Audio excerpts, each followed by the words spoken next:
Bugün yine çok değerli bir konuğumuz var. Sayın Ümit Şıracı. Bize yapılış tarihi belli olan yapıların üstündeki Türk kaya resimleri ve Anadolu'daki kurganlar başlıklı sunumunu yapacaklar. Fakat kendisini sahneye davet etmeden önce kısaca bir özgeçmişini okumak istiyorum izninizle. 22 Mayıs 1973 tarihinde Denizli Çal'da doğdu. Öğrencilik hayatını Denizli'de tamamladı. Askerliğini Cumhurbaşkanlığı Muhafız Alayı'nda yaptı. Asker dönüşü Denizli'de özel sektörde görev yaptı. Daha sonra arama kurtarma teknisyeni olarak Van'a tayin oldu. Burada çeşitli doğa ve dağcılık derneklerinde yöneticilik yaptı. Van'da Van Gölü Tarih ve Kirlilik Araştırma Programlarında dalgıç olarak çalıştı. Van Gölü Su Altı Arkeolojisi Arama Kurtarma ekibinde yer aldı. Profesyonel anlamda Türk Dağcılık Federasyonu dağcılık eğitimlerine katıldı. 1. Yıldız CİMAS Balık Adam eğitmenliğine sahiptir. Doğa ve belge fotoğrafçılığı konusunda kendini geliştirmeye devam etmektedir. Bingöl, Hakkari ve Ağrı depremlerinde profesyonel arama kurtarma ekibinde görev almıştır. Hala 2005 yılında Denizli Sivil Savunma Müdürlüğü'ne tayin oldu. Denizli'de sualtı arama kurtarma ekibini kurdu.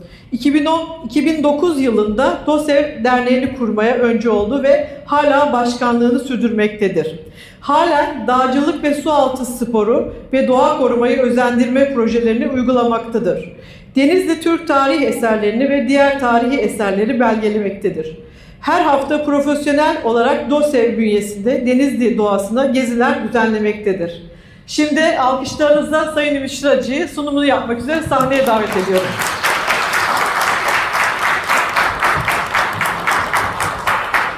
Çok teşekkür ederim. Şunu bir takayım. Sesim geliyor mu herkese? Bu aygıtlara çok alışık değiliz. Aslında benim sesim de gürdür ama buna da ihtiyaç yok. Hepiniz hoş geldiniz. Bugün Türk tarihi açısından önemli bir konuyu konuşacağız. Herkes Türk tarihi söz konusu olduğu zaman bugünlerde kaya resimlerinden ve damgalardan bahis açıyor. Ama bu kaya resimlerini biz bir türlü bir tarih sürecine oturtturamıyoruz. Kimisi diyor ki bunlar buzul çağına aittir. Kimisi diyor Tunç çağına aittir. Kimisi diyor ki Türklere aittir. Kimisi de diyor ki bunlar Türklere ait değildir. Tarihi belli olmayan çağlara, karanlık çağlara aittir.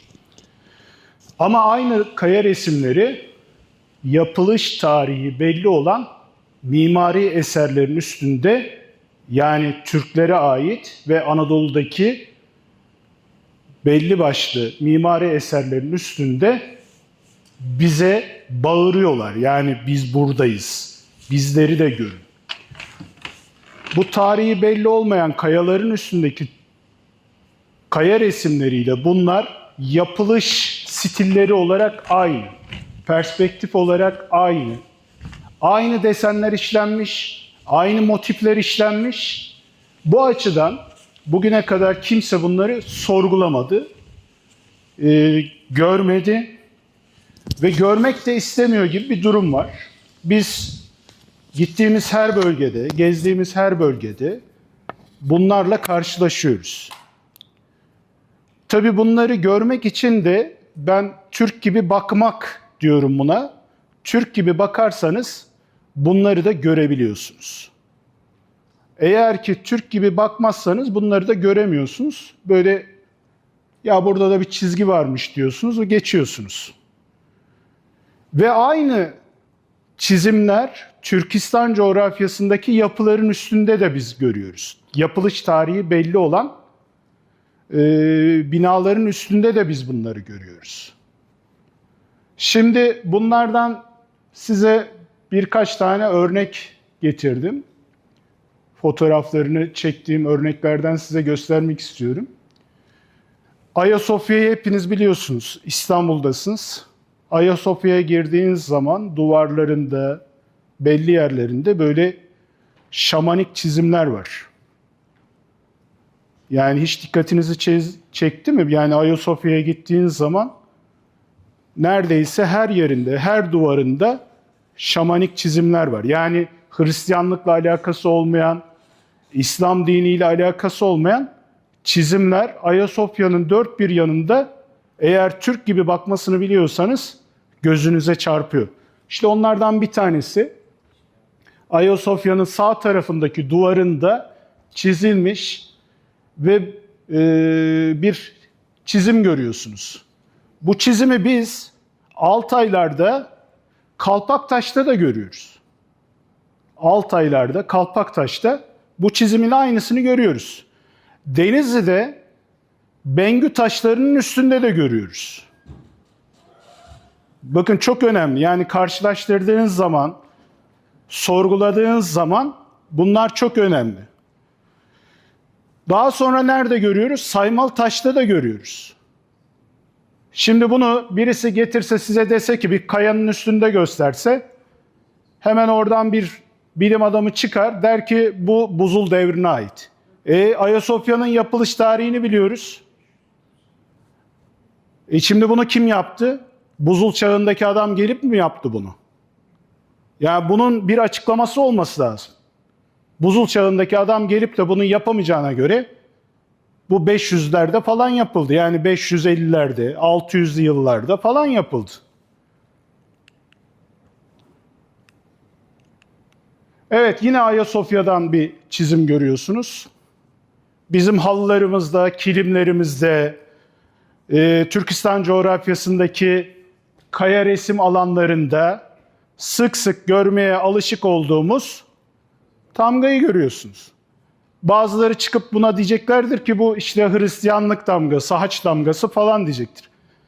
Yine haç da çok sıkıntılı. Yani haç gerçekten Hristiyanlığa mı ait?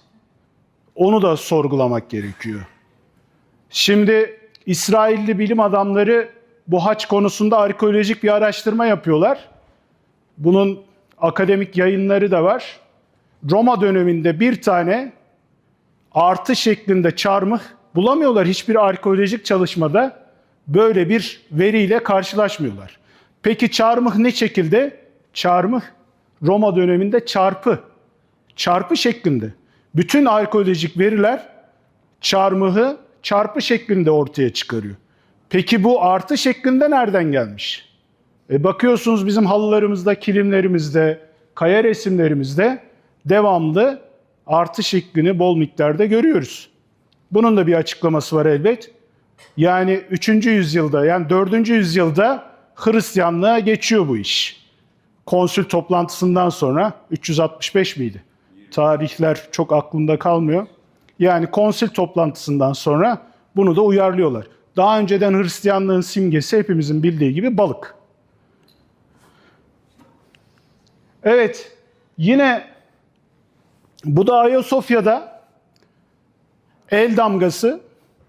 Yine Türkistan coğrafyasında her kaya resim alanında biz el damgasını görüyoruz. Bu el damgası daha sonradan İslam dininde işte Fatma Ana'nın eli olarak geçiyor. Daha önceden Umay Ana'nın eli olarak geçiyor. Umay Ana'nın eli korusun sizi diye böyle bir tabir var. Fatma Ana'nın eli tabiri var. Yine Ayasofya'nın duvarlarında biz el işaretini görüyoruz. Yine Ayasofya'da 2 satırlık hepinizin bildiği gibi runik yazı var. Bu runik yazıyı da ne hikmetse hep böyle Vikinglere falan dayandırıyorlar. Halbuki 6. yüzyılda, 7. yüzyılda Türklerin İstanbul'a geldiğini, bu coğrafyada bulunduğunu, bütün tarih kitapları, Doğu Roma'daki arşiv kaynakları yazar, belirtir. Bu da hep üstünkörü geçiliyor. Evet, bir Türk evini görüyorsunuz Batı Anadolu'da. Yani bunun da yapılışı nasıl diyeyim 1800'lü yıllar. 1800'lü yıllarda yapılmış bir köy evinin duvarında kün damgası var, güneş damgası var, hayat ağacı kazıması var. Yine Türkler evlerinde bu damgaları, kaya resimlerini yaşatıyorlar. Yani 1800'lü yıllarda yapılmış bir Türk evinde, Batı Anadolu'daki Türk evinde bunlar yaşıyor. Yani görüyorsunuz, güneş damgası yapmış. Peki biz bu güneş kün damgasını nerede görüyoruz? Yine Saymalıtaş'ta kün başlı adamlar olarak görüyoruz. Tamgalı'da, Kazakistan'daki Tamgalı Say'da kün başlı adamlar olarak görüyoruz.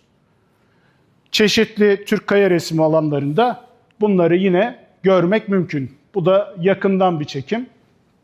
Üst tarafta da görüyorsunuz, kün damgasının üstünde de bir hayat ağacı kazıması var. Yani çok uzak bir tarih değil. Yine kervansaraylar var. Yani Anadolu'da bol miktarda Selçuklu kervansarayları var. Bu Selçuklu kervansaraylarının üstünde bol miktarda biz Türk kaya resimleriyle karşılaşıyoruz. Türk damgalarıyla karşılaşıyoruz. Bu tamgayı nereden hatırlıyorsunuz? Biraz aşina olanlar bilir. Tonyukuk anıtının üstündeki Tonyukuk'un boyuna ait olduğu rivayet edilen tamga. Bu da Antalya'da Evdirhan'ın üstünde. Yine İsrail'e mal edilen yıldızı görüyorsunuz. Bu da Antalya'da Evdirhan'ın duvarlarında, Denizli'deki kervansarayda, Bitlis'teki Tatvan'daki kervansarayın üstünde bu damgaları bol miktarda görüyorsunuz. Evet, dağ keçisi. Şimdi bu dağ keçisini bilim adamlarımız gördüğü zaman, mesela şu dağ keçisi bir kayanın üstünde olmuş olsa hemen derler ki biz bunun tarihini bilemiyoruz. Tarihini çıkaramıyoruz. Evet, taşların üstünden karbon testi yapılamıyor. Bir tarihlendirilme yapılamıyor. Ama bu dağ keçisi kazıması yapılış tarihi belli olan bir mimari yapının üstünde. Antalya'da Evdirhan'ın üstünde. Giriş kapısının hemen üstünde. Şimdi bunu ben kazımadım. Başkası da kazımadı. Şimdi Antalya'da Evdirhan'ın üstünde, yani 1200'lü yıllarda yapılmış bir kervansarayın üstünde bu dağ keçisinin ne işi var? Hani deseniz ki bir kaya resim alanından bir taş alındı geldi oraya kondu. Bu da mümkün değil. Bu da şey değil. Peki bunlar bizim işimize nasıl yarar? İnkar edenler var. Kaya resimleri Türklerin değil diyenler var. Veya bunları buzul çağına, karanlık çağına götüren insanlar var. Tarihleri belli olmayan çağlara götüren insanlar var. Yani bunlar daha milliyet kavramı belli olmadan, ulus kavramı belli olmadık çağlarda bunlar kullanılıyordu diyenler var. Peki bunu o çağlarda yaşayan insanlar mı getirdi, yaptı? Nasıl açıklayabiliriz bunu? O zaman onlara karşı bu mimari yapıların üstündeki kaya resimlerini biz fevkaladenin fevkinde kullanabiliriz. Deriz ki eğer ki onlar iddialarında ısrarcı olurlarsa, derlerse ki bunlar Tunç çağına ait, Buzul çağına ait, biz de diyebiliriz ki Tunç çağında ve Buzul çağındaki kültürü Türkler devam ettirmiş. İnançları Türkler devam ettirmiş. Yani 1300'lü, 1200'lü yıllarda yapılan bir mimari eserin üstünde bunu devam ettirmiş. Yani tarihin en eski milleti Türklerdir diyebiliriz. Diyebilir miyiz? Bunları örnek alarak, bunların önüne delil olarak sunarak diyebilir miyiz? Diyebiliriz.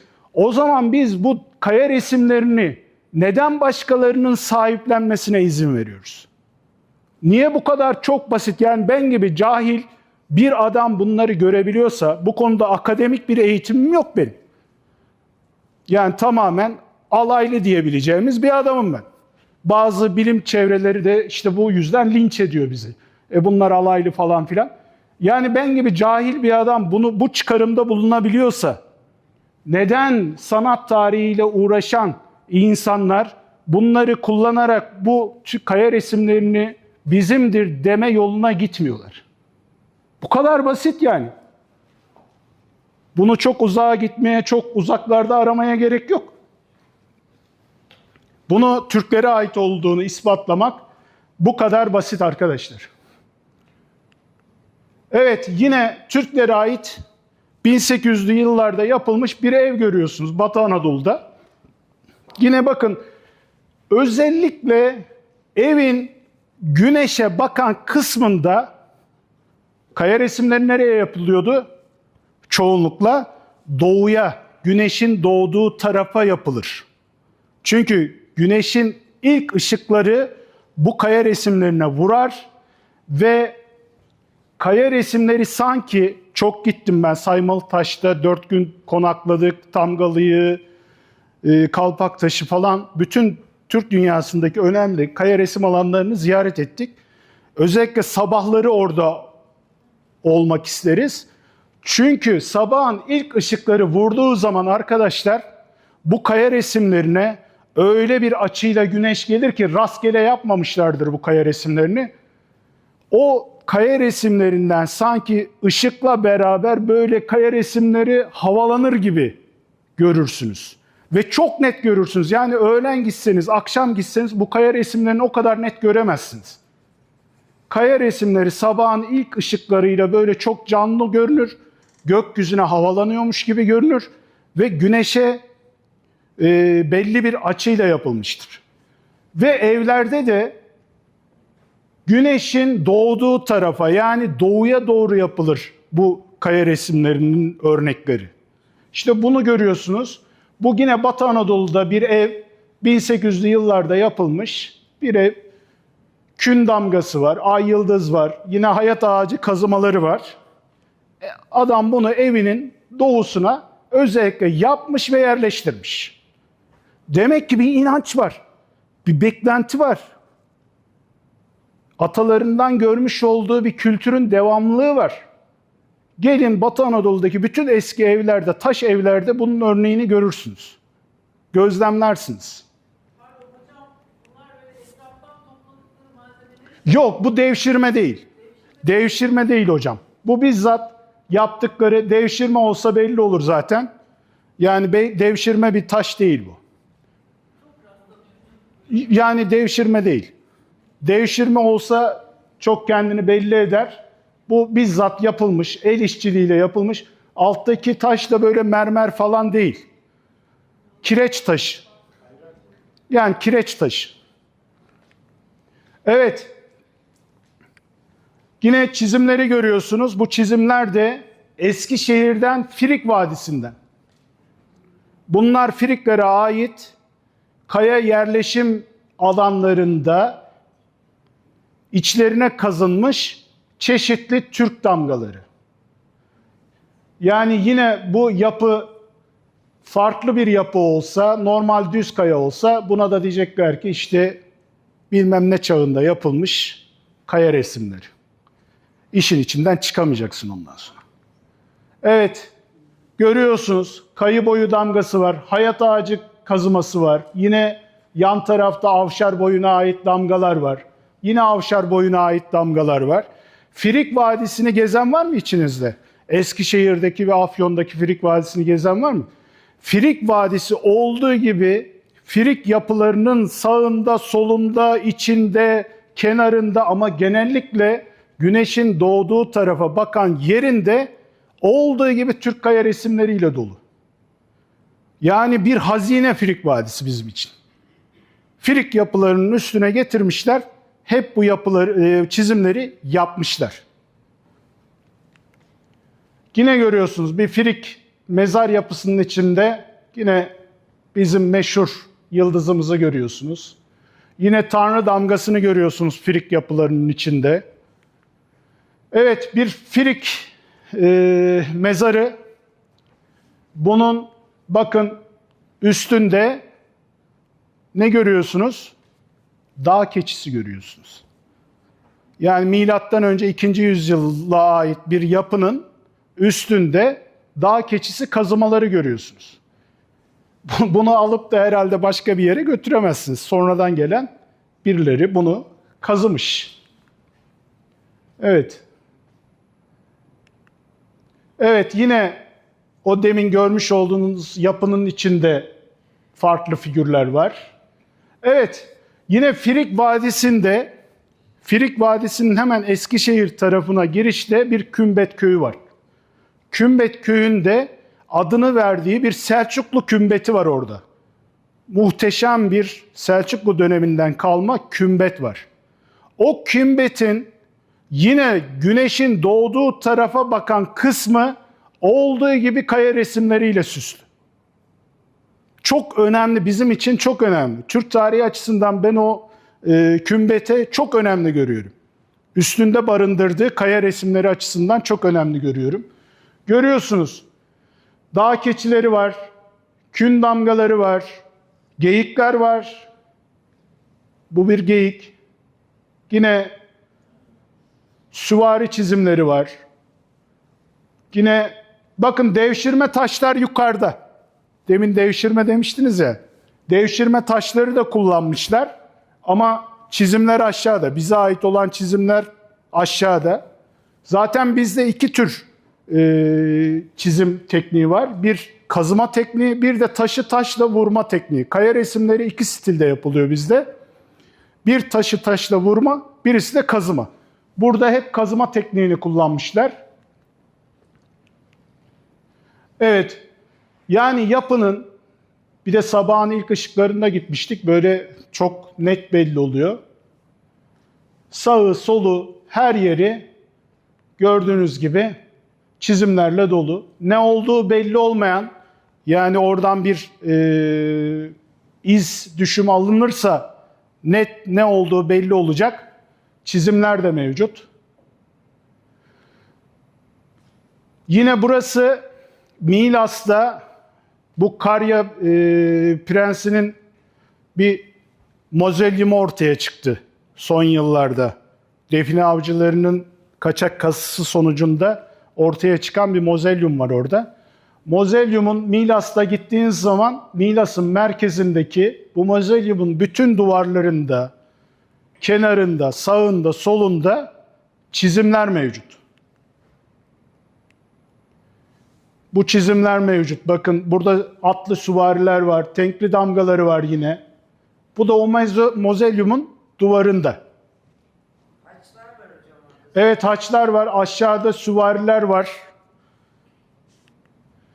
Evet, burası da Afrodisyas'ta arkadaşlar.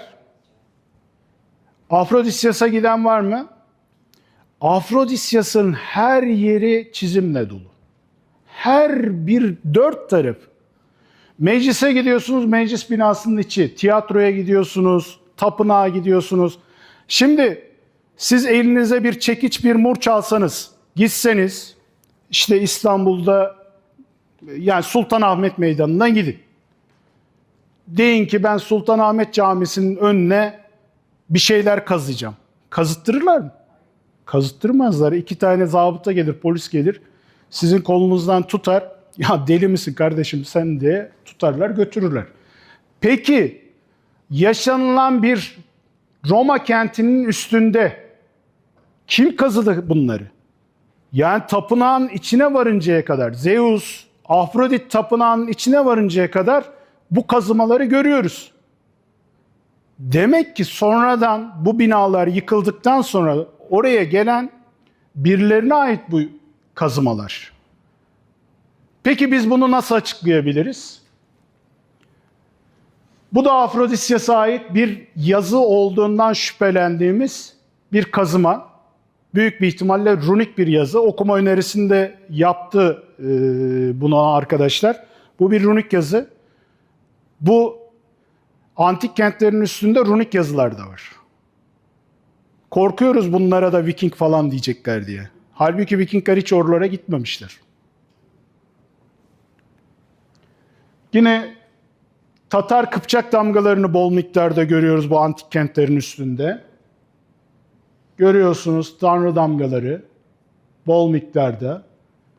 Peki bu antik kentlerin üstündeki kazımaları nasıl açıklayabiliriz?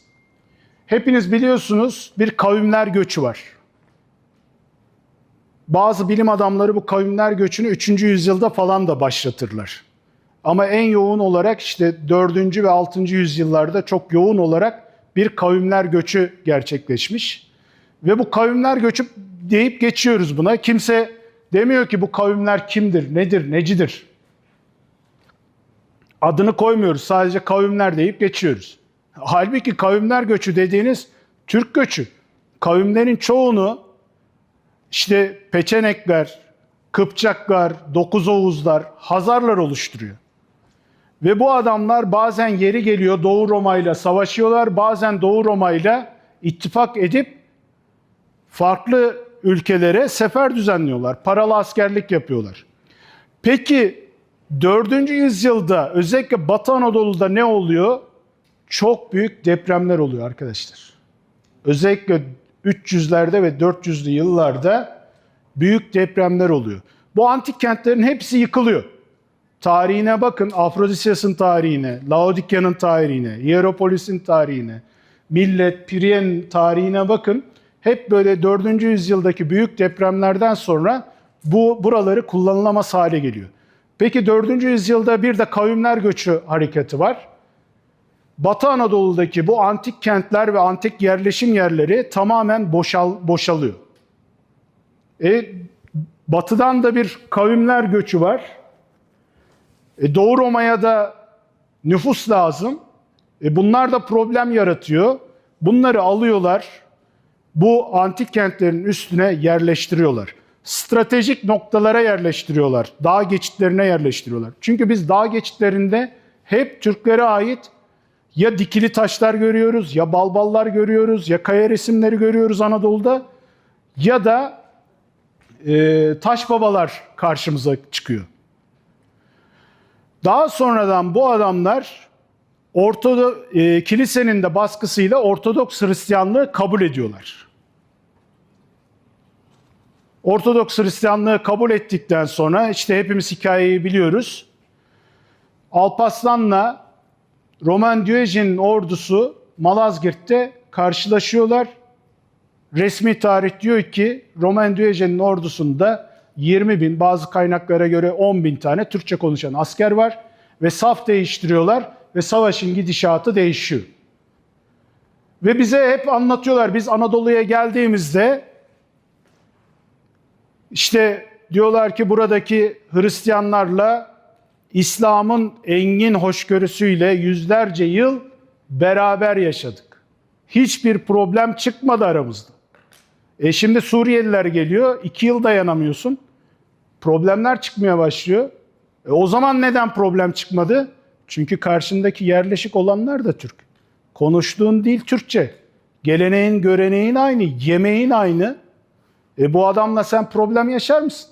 Din de çok önemli bir faktör değil. Yüzyıllarca bu adamlarla biz problem çıkmadığı için bundan sebebi çıkmıyor. Bunun için biz problem yaşamıyoruz.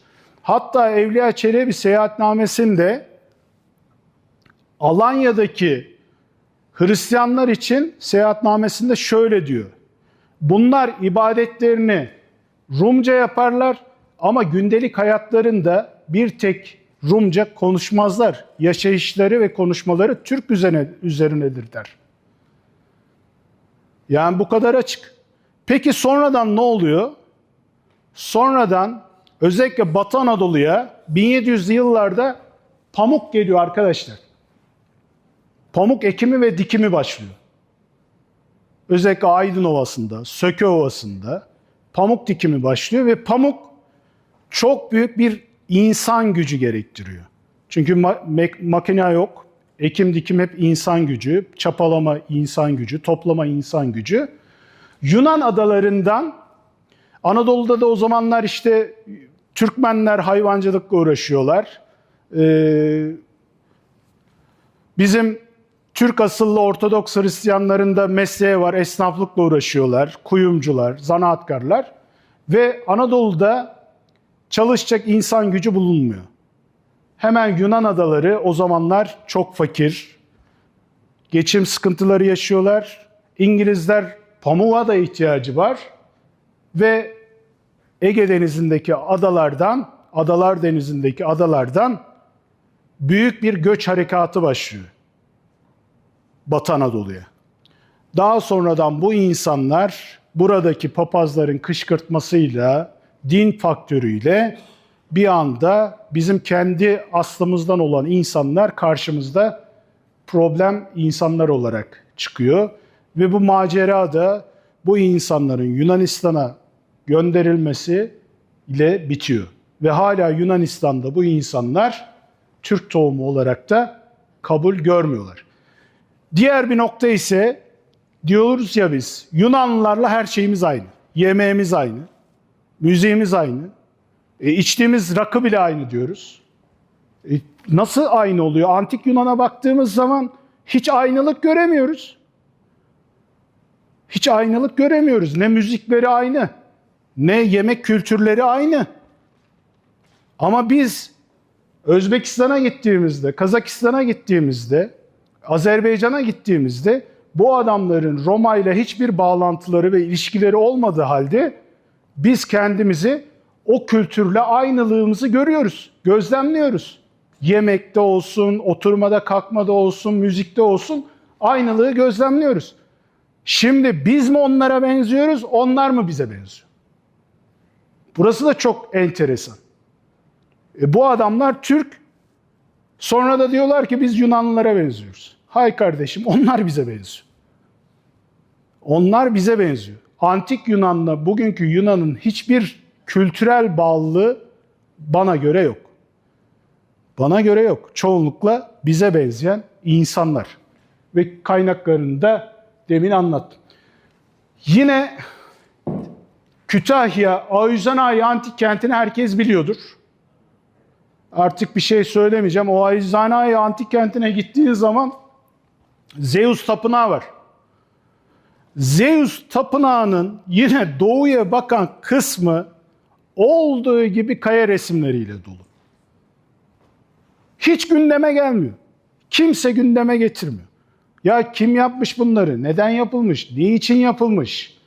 Bunların tarihi belli olmayan kayaların üstündeki Türk kaya resimleriyle nasıl bir bağlantısı var? Kimse sorgulamıyor bunu. Evet, bakın bir süvariyi görüyorsunuz Zeus tapınağının üstünde. Yine süvariler var. Yine atlı süvariler var.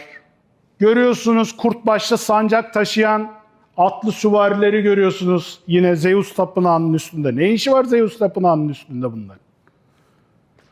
Yine bir süvari görüyorsunuz. Yan tarafta Latince yazıtları görüyorsunuz. Yine Latince yazıtların üstüne gelmiş adam süvarileri, geyikleri kazımış. Bunların hepsinin yapılış tarihi belli yapılar. Bakın saz çalan ozanları görüyorsunuz. Alpleri ozlaştırıyorlar. Şarkıyla hani bizde kahramanlık türküleri var ya. İşte o türlü kahramanlık türküleriyle veya farklı deyişlerle askerleri, alpleri ozlaştırıyorlar. Özüne döndürüyorlar, coşturuyorlar. Yani savaşa hazırlamak için müzik kullanıyorlar. Saz çalıyorlar bakın. Hemen ön tarafta da kurt başlı sancak taşıyan bir süvari ozlaşıyor. Yine aynı damgaları görüyorsunuz. Ok atan, bir arkaya dönüp part atışı yapan bir süvariyi görüyorsunuz burada. Bakın atın arkasına dönmüş part atışı yapıyor. Zeus tapınağının üstünde. Çok enteresan. Bunlar Türklerin değildir diyenlerin gözüne sokmak lazım bunları.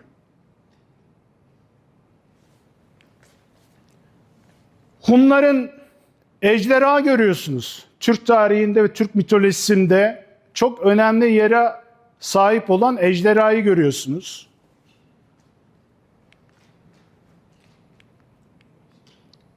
Yine savaş sahneleri görüyorsunuz orada. Yani o Zeus tapınağı resmen Türk tarihinin bir resimlendirilmişi gibi. Tatar Kıpçak damgalarını görüyorsunuz. Kıpçakların kullandığı damgaları açarsanız çok net bunları görürsünüz. Afrodisyas'ta yine kün ay damgasını görüyorsunuz.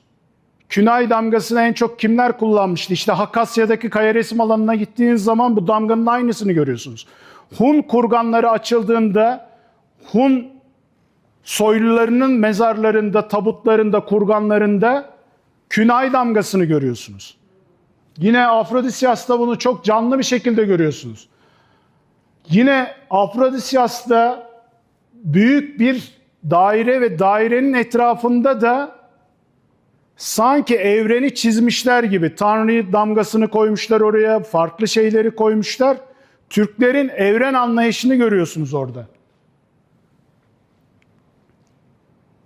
Bu da Afrodisyas hipodromu. Hemen karşıdaki Karlı Dağ, Baba Dağı arkadaşlar. Bu Baba Dağ'ın zirvesinde de bir kurgan var. Hala o çevredeki köylülerin yılın belli dönemlerinde adak adadığı, kurban kestiği, yağmur doğasına çıktığında kullandığı bir kurganımsı yapı var. Peki bu kadar Afrodisyas'ta damga var. Yukarıda Türklerin kullandığı bir kurganımsı yapı var. Bunların hiçbirisi herhalde rastlantı olamaz. Laodikya'da yine Tatar Kıpçak damgalarını görüyorsunuz. Yine Tatar Kıpçak damgalarını görüyorsunuz. Tripolis'te 4. yüzyıla kadar o bölgeyi kazan bizzat arkeolog arkadaş anlattı. 4. yüzyıldaki depremden sonra buraları toprak altında kalıyor ve dedi ki o kadar yıldan sonra buraları ilk defa gören insan biziz. Hani diyeceksiniz ki ya yeni kazılmış falan ama 4. yüzyıldan itibaren buraları toprak altında ve kazı yapılıyor. Bu simgeler ortaya çıkıyor. Bakın yine Tuğrul kuşu diyebileceğimiz çizimler var duvarların üstünde. Yani Türklere ait ne kadar çizim varsa Batı Anadolu'daki antik kentlerin üstünde bunları görmemiz mümkün. Peki bu kaya resimleri nedir? Ne değildir? Neden yapılır? Biraz da o konuya değinelim. Şimdi bizim bayanlarımız Hıdrellez'de ne yapıyorlar? Tanrı'dan bir şeyler dilemek için bir kağıt alıyorlar eline. İşte gecenin bir yarısı gidiyorsunuz. İşte araba olsun istiyorsanız araba çiziyorsunuz. Çocuğunuz olsun istiyorsanız çocuk çiziyorsunuz. Paranız olsun istiyorsanız tomar tomar oraya para yazıyorsunuz. Götürüyorsunuz ya onu suya atıyorsunuz ya da bir gül ağacının dibine gömüyorsunuz. Bu kaya resim kültürü ve inancı bizde hala yaşıyor, var. Yani Hıdrellez'de yaptığımız uygulamada bu kaya resimlerinin bir yansıması. Peki bu kaya resimleri nasıl yapılıyor? Çok bunu karmaşık hale getirmenin bir anlamı yok. Gidiyorsunuz siz, bir sefere çıkacaksınız. Bir dileğiniz var Tanrı'dan, bir arzunuz var. Veya savaşa gideceksiniz. Veya bir ava gideceksiniz. Bir kama gidiyorsunuz. Diyorsunuz ki benim için Tanrı'ya bir yakarış yap. Kama gidiyorsunuz. Kam sizin için bir ayin yapıyor. Daha sonradan kaya resim alanına sizin dileğinizin ve arzunuzun Tanrı'ya ulaşması için bir simge kazıyor. Bu simge de genellikle dağ keçisi oluyor. Çünkü dağ keçisi ve geyik nedir? Tanrı'ya kamın veya işte dilek ve arzuların taşıyıcısıdır. Hala Tunceli'de dağ keçilerini için ne derler? Hızır'ın bineği derler. Hızır'ın bineği diyorlar.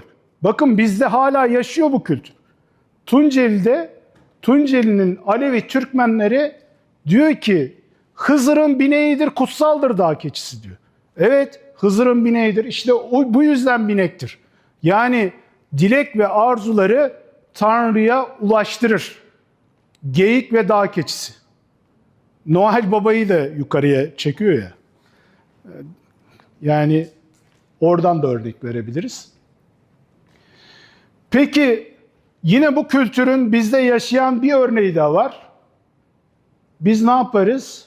İşte bir büyü falan olduğu zaman böyle büyüye çok inanırız biz. O da bu kültürün devamı. Hemen bir muskacıya gideriz.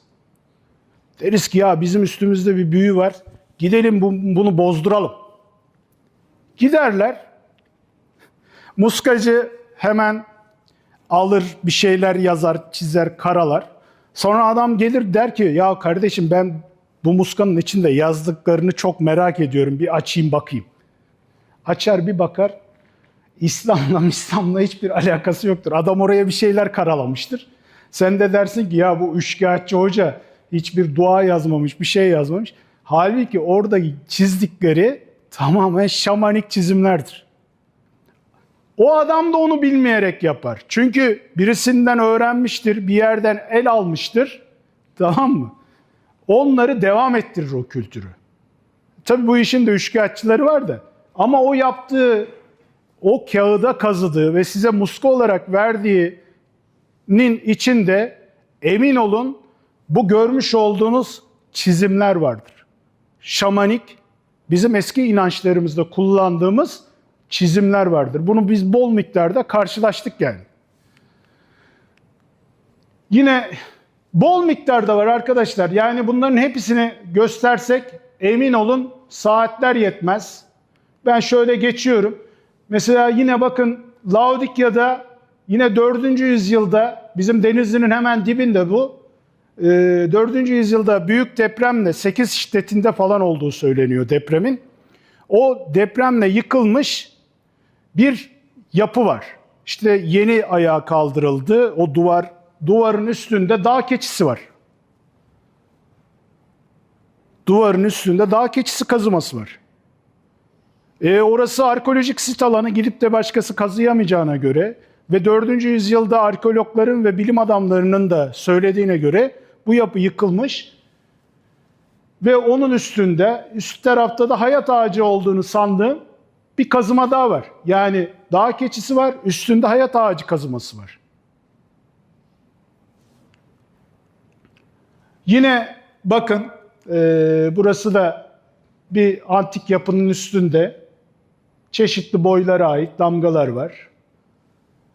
Yine Frig Vadisi'nden bir süvari çizimi, kazıması.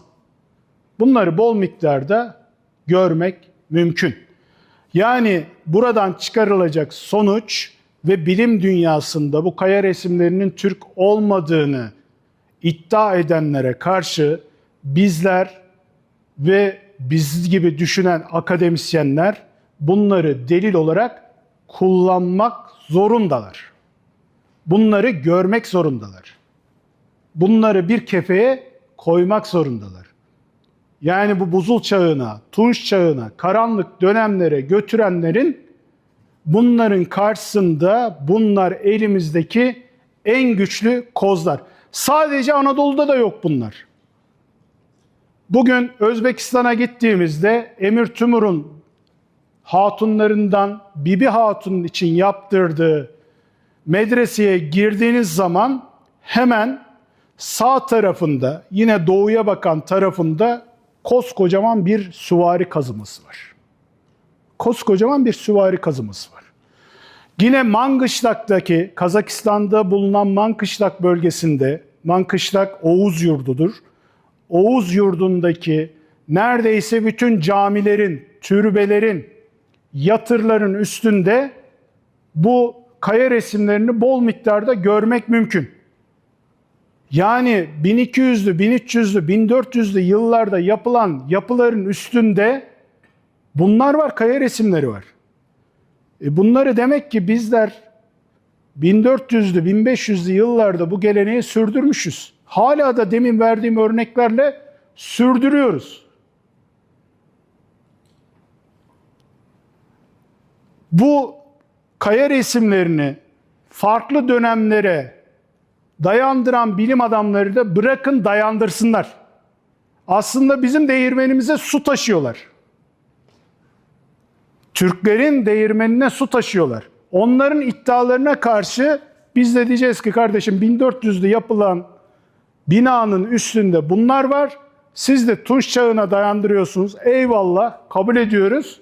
Demek ki Tunç çağında Türkler varmış.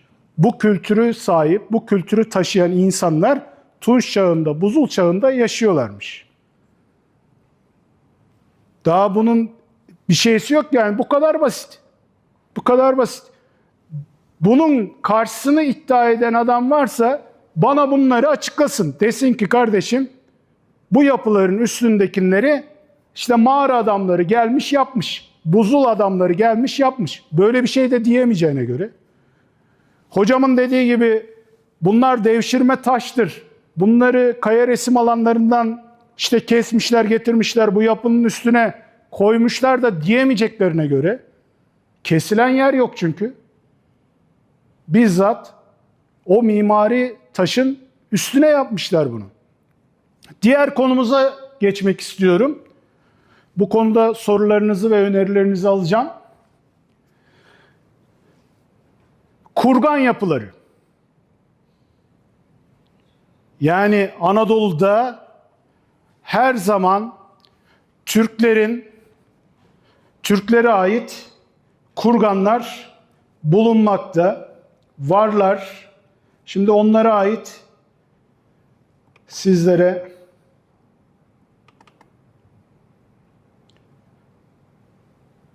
birkaç fotoğraf göstereceğim. Son günlerde Yozgat'ta bu antik kentin üstünde bulunan kurganlar var. Haberi duymuşsunuzdur. Yozgat Üniversitesi'nden bir hoca kazıyor. Türkiye'de ilk defa belki de Türklere ait, İskiç Sakalara ait kurgan olduğunu dile getirdiler bence akademik olarak. Geç kalınmış bir açıklama ve veriydi orası.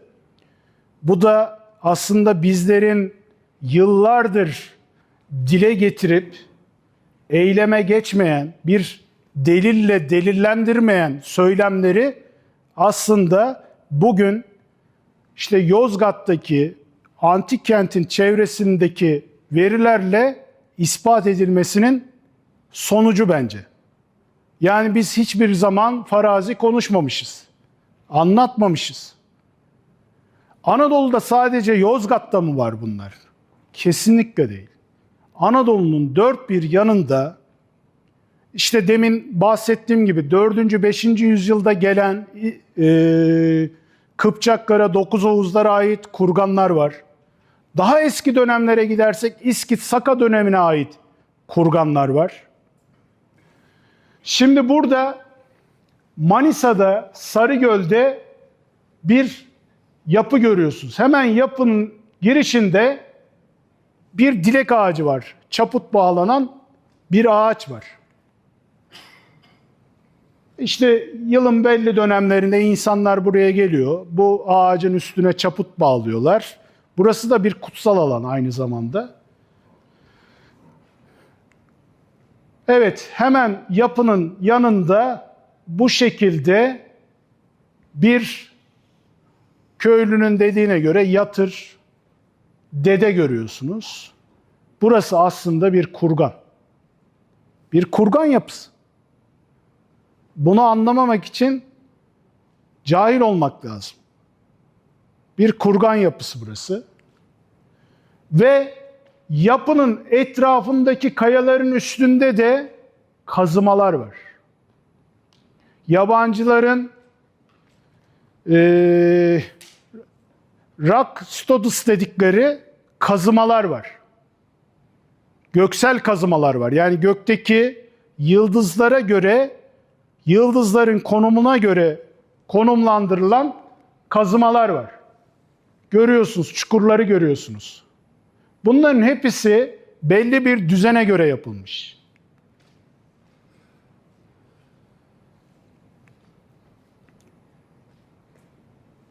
Şimdi bunları da tarihlendirirken yine taş devrine falan gidiyor. Bunların aynısını Göbekli Tepe'de de görebilirsiniz.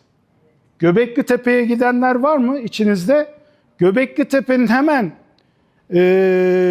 girişinde sağ taraftaki kayanın üstünde bol miktarda bu şekilde oyuklar görürsünüz. Burada da var. Bizim köylülerin Eren Yatır dediği yapının etrafında da var bunlar.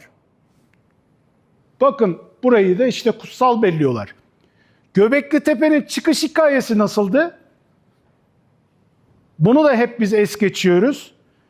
Köylü oraya yağmur duasına gidiyordu.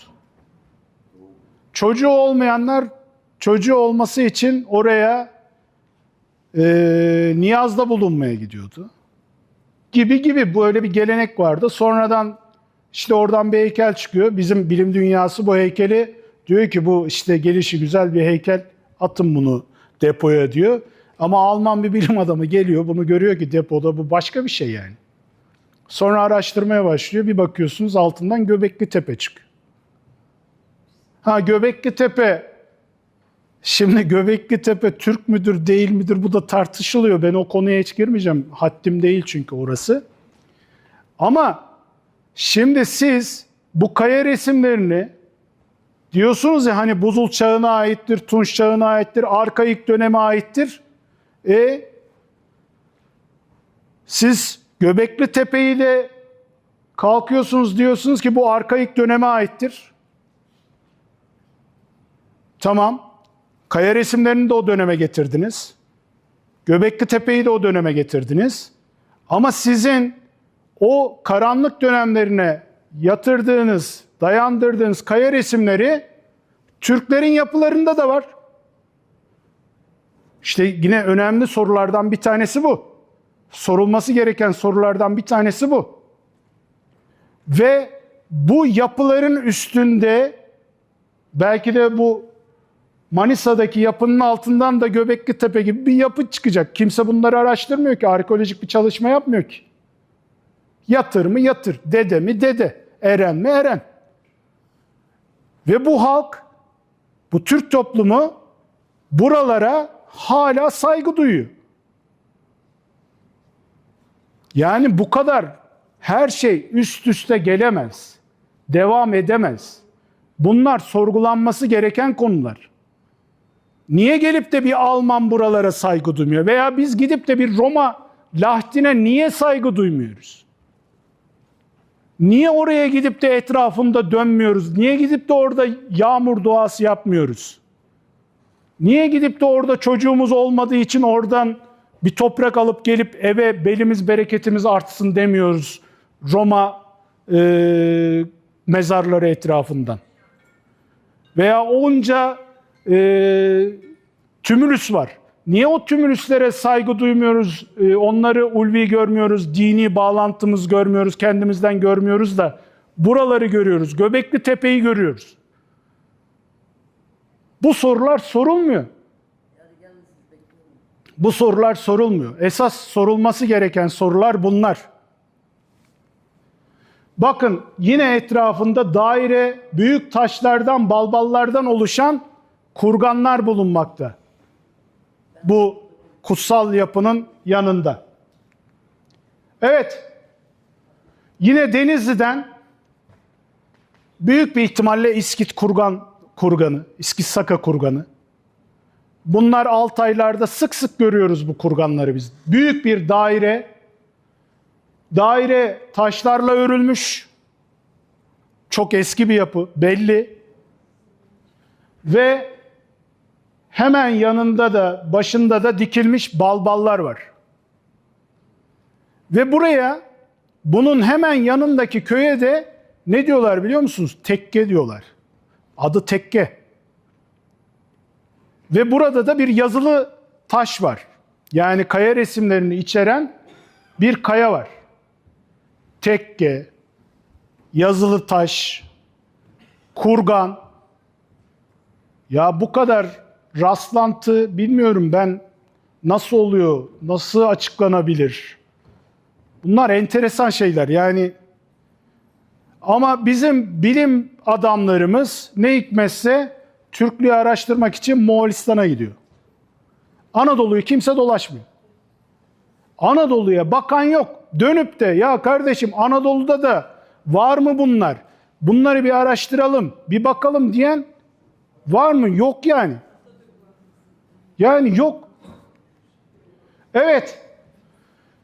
Aydın burası arkadaşlar. Aydın'da Bozdağ'ın, yani Bozdağ demişim pardon. Beşparmak Dağı. Eski adı Latmos. Latmos diye geçiyor. Latmos'un zirvesinde büyük bir göksel yapı var. Kurgan mı diyelim, bir tapınma alanı mı diyelim. Yani bunun benzerlerini biz Altaylar'da görüyoruz. Şurası sunak taşı. Getirip oraya yılın belli dönemlerinde sunular yapıyorlar. Köylüler yapıyor. Oradaki yörükler yapıyor yani. Hemen girişinde bu şekilde bir dikili taş var. Balbal var. Buna yüz sürüyorlar. Girerken yüz sürüyorlar. Yani 10 yıl öncesine kadar bu kültür, bu inanç yaşıyormuş. Yüz sürüyorlar. Sonradan yapıya giriyorlar. Yapı dairesel şekilde, kurgan şeklinde, belli noktalarında ovalar var. Taş üstüne taşlar konulmuş ovalar var.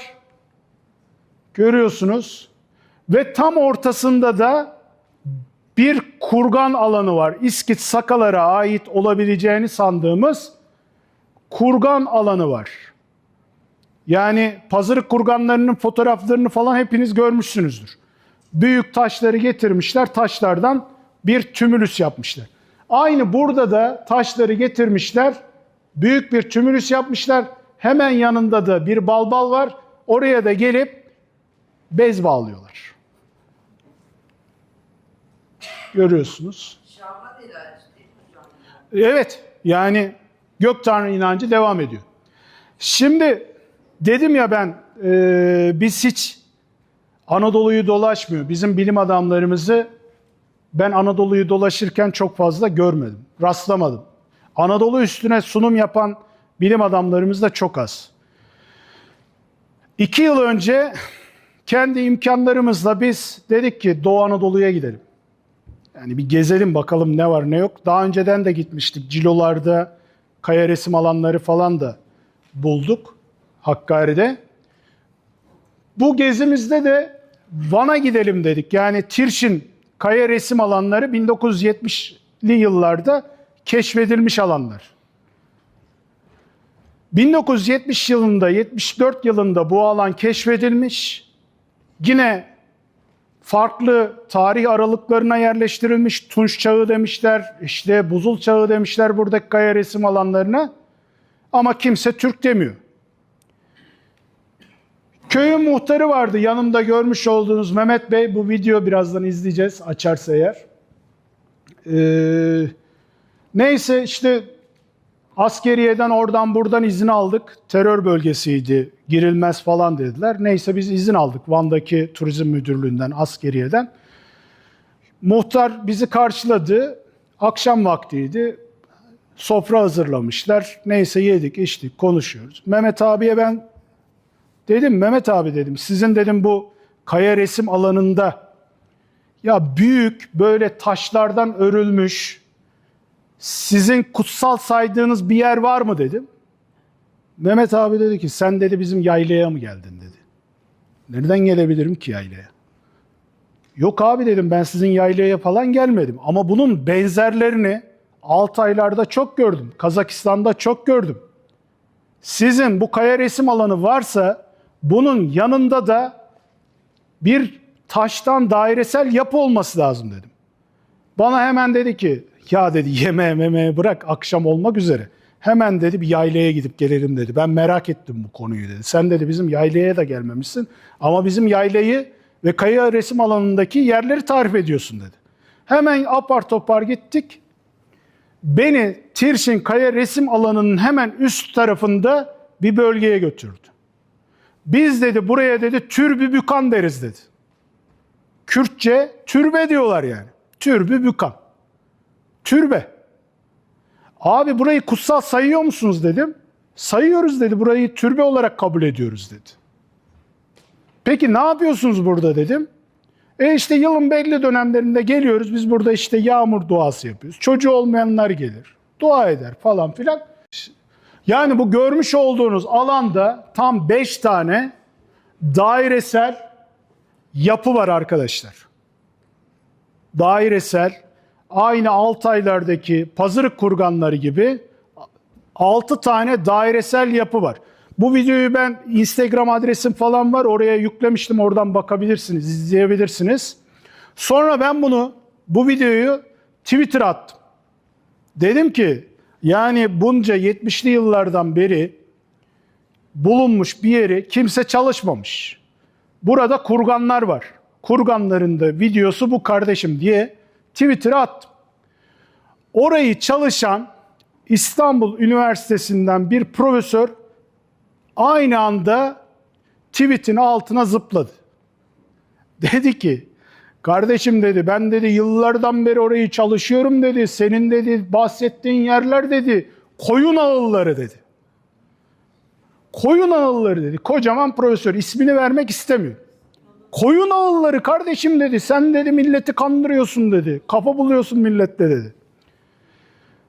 Neyse Mehmet abiye telefon ettim. Mehmet abi dedim, ya dedim bu adam dedim böyle böyle diyor dedim. Kapat sen telefonu dedi bana. Çok mert bir adam. Kapat sen dedi telefonu dedi. Mehmet abi açmış telefonu. Hoca demiş, sen demiş yıllardır geliyorsun buraya ama demiş. Adam demiş geldi demiş. Direkt ben burayı sordu demiş. Haddini bil demiş ya. O videodaki benim demiş yani. Koyun ağılı olsa ilk başta bu adama burası bizim koyun ağılı diyecek olan adam benim demiş yani. Sen burayı gelmedin, görmedin, sormadın da demiş yani. Bakın çelişkiye bakabilir misiniz arkadaşlar? Akademik bir adam alana yıllardır gidiyor ama alanı geniş boyutta taramıyor. Geliyor kaya resim alanına, 2 fotoğraf çekiyor, bakıyor, dağ keçisi, geyik, 2 tane de at falan görüyor orada. Diyor ki bunlar buzul çağına aittir deyip geçiyor. Alanı büyük bir alan olarak taramıyor. Şimdi biz bunun neresine yanalım yani? Sonra da biz bunları konuştuğumuz zaman diyorlar ki siz işte hiçbir şey değilsiniz. Sizin akademik bir kariyeriniz yok, bir şeyiniz yok. Kaynak gösterin, onu gösterin, bunu gösterin. Kaynak burada. Kaynak arazide. Kaynak ete kemiğe bürünmüş olarak arazide. Sen araziyi taramamışsın ki. Bakmamışsın ki. Sorgulamamışsın ki. Delilleriyle koyuyorum ben senin önüne. Videosunu koyuyorum. Fotoğrafını koyuyorum. Şunu da diyoruz. Gel kardeşim ben bulduğum yerlere seni götüreyim. İşte Vedat Bey burada. İsmi bahis değil. Denizde bulduğumuz yerlere herkesin tanıdığı bir ismi davet ettik. Dedik ki gel kardeşim göstereyim sana. Gelmiyor. Gelmedi adam. Dedik ki bütün masraflarını da biz karşılayalım. Gelmedi. Gelmiyorlar. Ama konuşmaya geldi mi mangalda kül bırakmıyorlar. Moğolistan'a gidiyor adam. Ya orayı zaten Moğol bilim adamları, Ruslar araştırmış, yazmış. Sana yazacak bir şey bırakmamış, araştıracak bir şey bırakmamış. Yıllardır adamlar orayı tarıyor. Nerede, hangi taşın altında ne var biliyorlar. Senin Amerika'yı yeniden keşfetme gibi bir lüksün yok. Sen önce Anadolu'yu bir keşfedeceksin. Anadolu'dakileri ortaya koyacaksın ki daha sonra Moğolistan'dakilerle, Altay'dakilerle karşılaştırma yapabilesin. Bizim üniversitelerimizde Türk arkeolojisi diye bir bölüm yok biliyor musunuz? Türk arkeolojisi diye bir bölüm yok. Yakın çağ var, uzak çağ var, Hitit var, Roma var, o var, bu var. Ama biz Türkiye'de yaşıyoruz.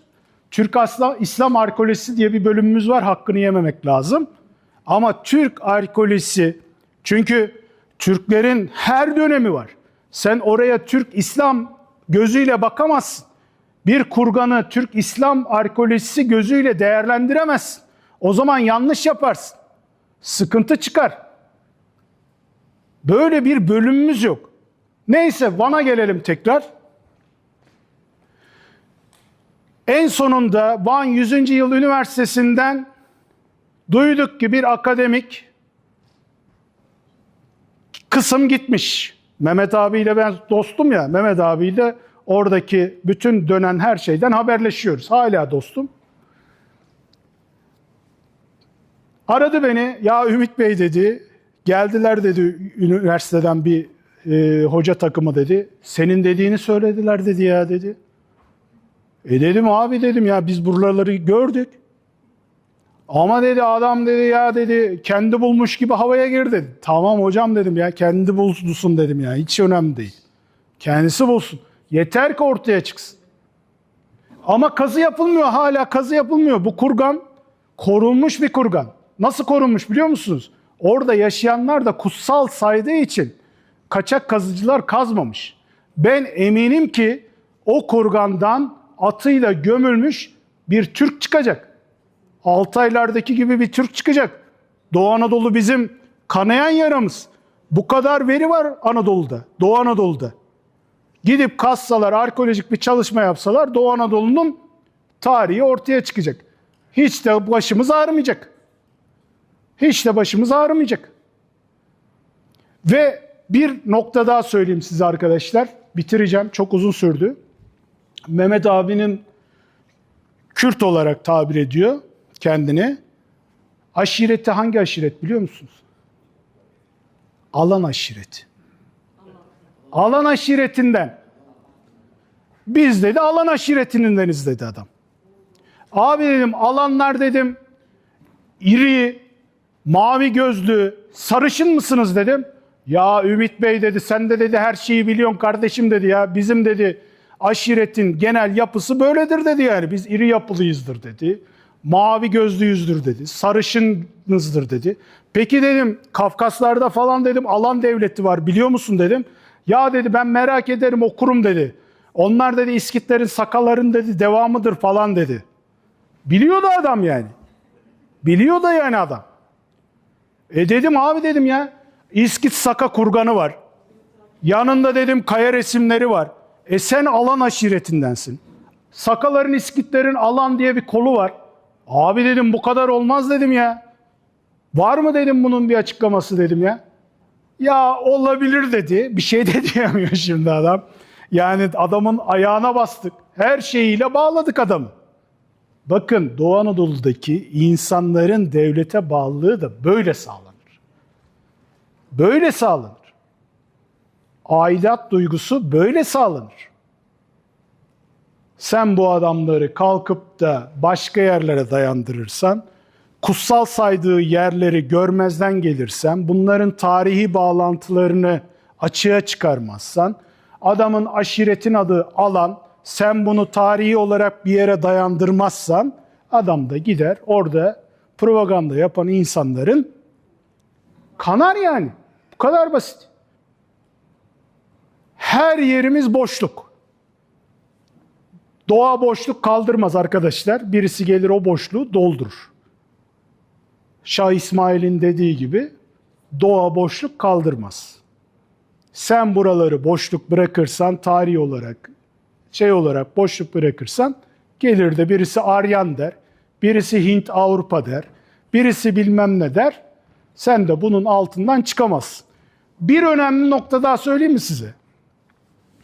Bu Tirşin Kaya Resim Alanı'nın hemen kuş uçumu 10 kilometre ilerisinde Gürpınar'da Urartu Kalesi var. Bu Mehmet Kuşman var. Urartu yazı dilini okuyor, yazıyor falan filan. Hemen onun yanına gittim. Buradan sonra da onun yanına uğradım. Neyse bir çayını içtim. Mehmet abi her gelene taş satar. Bir şeyler kakalamaya çalışır. Ya 3'tü 5'ti falan filan bir iki bir şey aldık biz. Bir de bir ara da işte Urartular Kürttür mürttür demiş. Böyle bir video dönmüş. Her gelenle bir şey söyler yani. Neyse Mehmet abiye ben videosu da var. Dedim ki Mehmet abi dedim ya burada dedim İskitlere, Sakalara ait dedim bir şeyler çıktı mı? O dedi İskitlere, Sakalara ait dedi burada dedi ok uçları çıktı. Ok uçları çıktı dedi. Ya dedim diğer ok uçlarından bunu nasıl ayırt ediyorsun? Bir farklılık var mı? Dedi İskitlerin, Sakaların ok uçları dedi kancalı olur dedi. Onlar dedi kemiğe girince dedi parçalamadan çıkmaz dedi. Onlarınki dedi böyle kanallı olur dedi. Kancalı olur dedi. Onun da ayrımını biliyor yani. Gelişi güzel konuşmuyor. Yani her gelenin nabzına göre şerbet veriyor ya. Bu ayrıntıyı söyledikten sonra benim nabzıma göre şerbet vermediğini de anladım. Onu delillendiriyor. Urartuların tarihine bakacak olursan Kimmerler geliyor işte yakıyor, yıkıyor. Kimmerler kim? İskitlerin, Sakaların uzantıları. Şimdi Urartu Kalesi var. 10 kilometre ilerisinde kaya resim alanı var. Urartu Kalesi'nden İskit Sakalara ait ok uçları çıkıyor. Kurganlar var. Ya tarih bu kadar mı örtüşür ya? Bu kadar delil var elinizde. Hiç mi bunu bir yere koyamazsınız? Hiç mi bunu araştırmazsınız? Bilmiyorum yani. Evet fotoğrafı da var. Fotoğrafı da varmış koymuşum. Evet bakın. Tirşin kaya resim alanının hemen ilerisindeki yani üstündeki İskit Saka kurganları arkadaşlar. Ve bu hoca demişti yani bunlar koyun ağılı. Koyun ağıllarının üstünde böyle dikili taşlar olur mu? Her birinin üstünde dikili taşlar var. Onlarca dikili taş var. Yazı var mı? Yazı. Hocam o kadar araştırma şeyim olmadı. Bakamadım. Hepsine bakamadım. Çünkü zamanım kısıtlıydı. Bu alan olduğu gibi kurgan dolu. İskit Saka kurganı dolu. Bu kurganlardan Ankara Güdül'de de olduğu söyleniyor. Hatta Güdül'deki kurganları yol açma bahanesiyle yok ettikleri söyleniyor. Söyleniyor da söyleniyor. Evet yani Anadolu'daki Türk varlığı çok geniş arkadaşlar. Elimizde çok delil var, çok malzeme var. Yağ var, un var, şeker var. Ama oturup da birisi helva yapmıyor. Biz yaptığımız zaman bu helvaya diyorlar ki zehirleniriz aman siz işte bunun uzmanı değilsiniz. Uzmanı değilsem gel sen yap abi. Gel sen yap. Ben ne bulduysam senin önüne sereyim yani. Benim adım da geçmesin, sanım da geçmesin. Ben ne gördüysem, ne bulduysam senin önüne göstereyim. Sen yaz bunları. Sen çalış bunları. İşte geçen sene Ön Türk Akademisi'nin öncülüğünde bir kaya resim alanı sergisi yaptık. Denizli'deki Bekirli taşlarındaki gizli sır diye. Yani yüzlerce Denizli'de o bölgede kaya resim alanı var. Kaya resimlerinin üstünde 2-3 satırlık runik yazı da var. Ve tarihsel bir sürekliliği de var alanın. Yani çok eski dönemlerden işte 1800'lü yıllara kadar gelmiş Arapça, Kur'an'dan ayetler yazılmış taşlar da var. Yani bir süreklilik var alanda. Her şey bize hizmet ediyor. Bütün taşlar bağırıyor. Buradayız, buradayız, buradayız ama gören yok. Zamanınızı aldım. Yani konu çok uzun. Buradaki herkes de bu konuda dolu biliyorum. Yani ben gördüklerimi anlattım. Üstüne de çok fazla bir şey katmak istemedim. Yani yok o kaynakta yazıyormuş. Yok bu kaynakta yazıyormuş. O kaynaklar beni çok da ilgilendirmiyor. Ben doğada gördüğüme inanırım. Dağda, taşta, antik kentin üstünde, duvarın üstünde gördüğüme inanırım. Gördüklerim de beni bu söylediklerime ikna etti. Bu konuda ikna olmayan varsa eline, gözüne bunları dokundururum, gösteririm. Bu kadar da açık ve net konuşuyorum. Buyurun Vedat. Kazılık kurganları var. Kazı yapılan alanların dışındaki kurganlar birebir böyle. Tabii ki gittik gördük biz oraları. Bundan gösterildi, birebir Tabii. Yani şimdi şöyle de bir özelliğimiz var bizim. Biz her sene Türkistan coğrafyasına geziler de düzenliyoruz. İşte Altaylara, Kazakistan'a, Kırgızistan'a, oraya buraya gidiyoruz. İnsanlar da götürüyoruz. Bu yapıların birebir aynısı o coğrafyada da var. Yani bu coğrafyaya ait değil sadece bunlar. O coğrafyada da var. Yani bu konuda da demin dedim ya, önce Anadolu'yu çalışmaları lazım bizim bilim adamlarımızın. Bir Türk arkeolojisi disiplini geliştirilmesi lazım bu coğrafyada. Ve bu disiplinin üstünden bu yapılara, bu kaya resim alanlarına öyle bakmak lazım.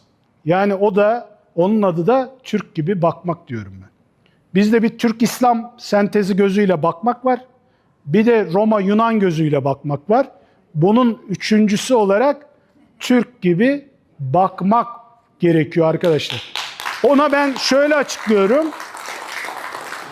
Bu enerji işiyle falan filanla böyle ilgilenen arkadaşlar, böyle üçüncü bir göz vardır. Hani böyle bir tam böyle burada falan çakraların açılması falan filan derler. O işte üçüncü göz. Kalp gözü mü diyorsunuz ona? Üçüncü göz mü diyorsunuz? Çakraların açılması mı diyorsunuz? Ne diyorsanız deyin adını. Ama ben Türk gözüyle bakmak diyorum ona. Çünkü Türk gibi bakan göz doğanın gözüdür arkadaşlar. Doğanın gözüdür. Türk'ün kültürü, tarihi, inancı doğayla paraleldir, aynıdır.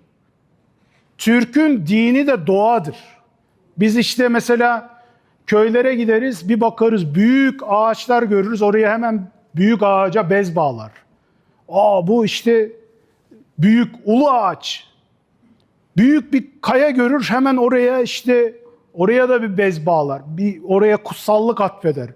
Dağ görür, Baba Dağ der oraya. Ulu Dağ der. Neden? Yaratıcının kudretini orada gözünün önünde görür. Çünkü Türk görmediği bir şeye de inanmaz. İlla görecek yani. Ya Tanrı damgası da böyle. Hani artı diyoruz ya. Geçenlerde hocanın birisi yazmış ya, Tanrı damgası için kaynak yok falan filan demiş. Kaynak doğa abi. İllahi yabancının birisi mi yazması lazım? Birisi oraya bu Tanrı damgası demesi mi lazım? Bu kadar geziyorsun. Sibirya'da yılın belli dönemlerinde güneş ufuk çizgisine gelir. Videosunu da attım ben bunu. Ufuk çizgisine gelir. Ve bizim için güneş kutsal. Çünkü hayat veren gün başlı adamlar var bu kadar kaya resim alanlarında. Güneş 5 tane nokta oluşturur. Buna yalancı güneş derler. Sandak derler yabancılar. Ve 5 tane daire oluşturur ve bunlar da dairesel olarak birleşir. Adam bakmış buna, demiş ki Tanrı'nın yeryüzüne yansıması bu olsa gerek demiş yani. Bundan iyi Tanrı göstergesi mi var? Bakmış buna, demiş ki kardeşim Tanrı damgası bu. Tanrı'nın yeryüzüne yansıması bu. Almış onu, heybesine işlemiş, halısına işlemiş, kilimine işlemiş, kaya resimlerine işlemiş. Tanrı'yı ete kemiğe büründürmüş. Sonra da gelmiş bunu Hristiyan kendine uyarlamış. Haç demiş. Halbuki demin konunun başında da anlattığım gibi arkeolojik çalışmalarda bir tane artı şeklinde Roma dönemine ait haç bulunamamış. Bunu İsrailli bilim adamları açıklıyor. Belgeseli var. Demiş ki kardeşim ben bu kadar çalışma yaptım, arkeolojik kazı yaptım, bir tane artı şeklinde haç bulamadım. Hep haçlar çarpı şeklinde. Böyle bir yapı varsa Roma döneminde Hazreti İsa nasıl böyle bir çarmıha geriliyor? Yani sorulması gereken soru çok. Bizim zihinlerimizi bulandıran insan da çok. Tam bir yerlere bir şeyler geliyor. Diyor ki adam koyun ağılı diyor. O damga yok diyor. Bu damga yok diyor. Şu yok diyor. Nasıl diyeyim? İşte yılbaşını kutlayacağız. Diyoruz ki Nardoğan yok diyor. O yok diyor, bu yok diyor. Ya yoksa olmadığını ispatla. Yok diyor, böyle bir kaynak yok diyor, ben kaynak bulamadım diyor. Kardeşim, kaynak halkın kültürü, inancı, yaşantısı. Bizim Denizli'de, köylerde toyrak ağacı diye bir ağaç süsleniyor.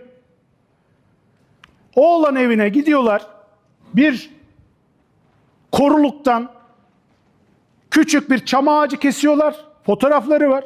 Çam ağacı kesiyorlar, bunu süslüyorlar ve oğlan evinin girişine bir sırığın üstüne bu çam ağacını dikiyorlar. Hadi bakalım açıkla bunu. Niye yapıyorlar abi bunu? Niye çam ağacını süslüyor bizim köylülerimiz? Lan bunlar yoksa şey mi yani, cavur mu bunlar yani? Benim anamın babamın düğününde süslenmiş çam ağacı.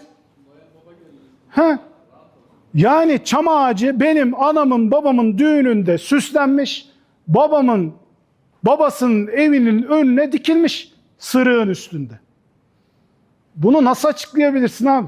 Diyorsun ki ya çam ağacı süsleme yok. Yok nardoğan yok. O yok, bu yok. Ne var abi? Ne var yani? Ne var bizde? Sorusu olan arkadaşlar varsa soru alalım. Evet, çok teşekkür ediyoruz. Sorusu olan varsa. Hocam buyurun.